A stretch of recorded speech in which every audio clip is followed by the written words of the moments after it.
யார் மேன்மக்கள்? எந்த சூழ்நிலையிலும் சுயநலம் கருதாமல் வாழக்கூடியவன் மேன்மக்கள்.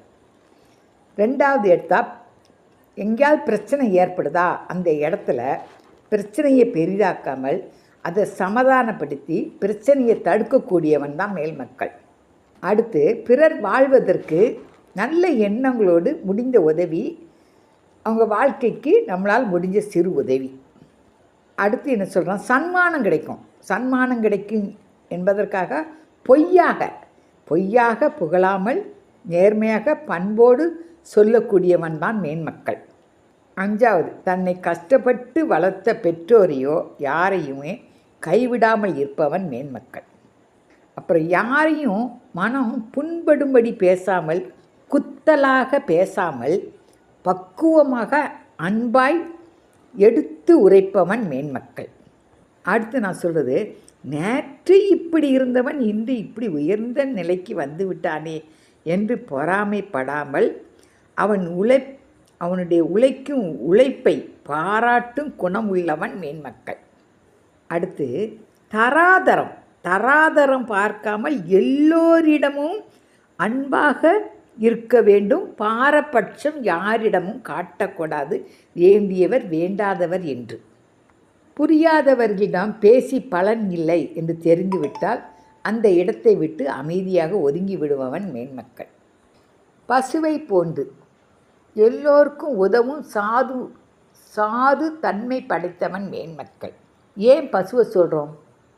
அந்த பசு மூலம் கிடைக்கும் பால், தயிர், நெய், வெண்ணெய் உணவுப் பொருளாக எடுத்துக்கிட்டோம்.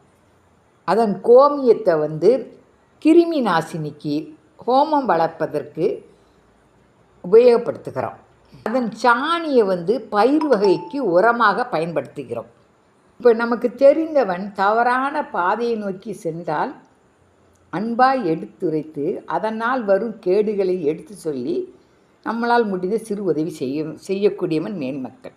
தன்னை மட்டும் காப்பாற்றி கொள்ளணும், யார் எப்படி போனான என்ற எண்ணம் இல்லாமல் நேர்மையை உறக்க சொல்பவன் மேன்மக்கள்.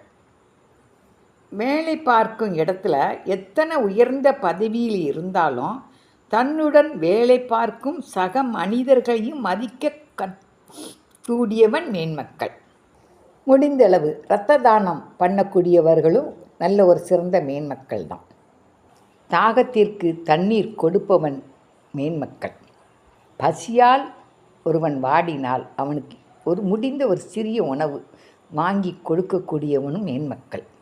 சோம்பேறிகளுக்கு உதவி செய்ய வேண்டாம், அவர்கள் சோம்பேறியாகவே வாழ்ந்து விடுவார்கள். பணத்திற்காக விலை போகிறவன் கூட நாம் தொடர்பு வைத்து கொள்ளக்கூடாது. சற்று விலகி விடுவது நல்லது நமக்கு. மேன்மக்கள் அந்த மாதிரி அவங்க கூட சேராமல் ஒதுங்கி விட்டால் நல்லது. இல்லது நம்மளையும் அவங்க கெடுத்து விடுவாங்க. அந்த மாதிரி ஒதுங்கி கொள்கிறவன் கூட மேன்மக்கள் தான். ஒவ்வொரு காரியத்தையும் சிந்தித்து செயல்பட்டாலே அவன் ஒரு மேல்மக்கள் தான். அது மாதிரி வீட்டின் நலன் கருதியும் வாழ வேண்டும், நாட்டோட நலன் கருதியும் வாழ வேண்டும். எல்லாத்தையும் சிந்தித்து நாம் வாழ்ந்தாலே நாம் அனைவரும் மேன்மக்கள் தான். ஒருவருக்கொருவர் பொறாமைப்படாமல் ஒருவரின் ஊக்கத்திற்கு வழி காட்டக்கூடியவனும் மேன்மக்கள் தான். தன்னைத்தானே பெருமைப்படுத்தி கொள்ளாமல் மற்றவர்களை பாராட்டும் குணம் உள்ளவனும் மேன்மக்கள் தான்.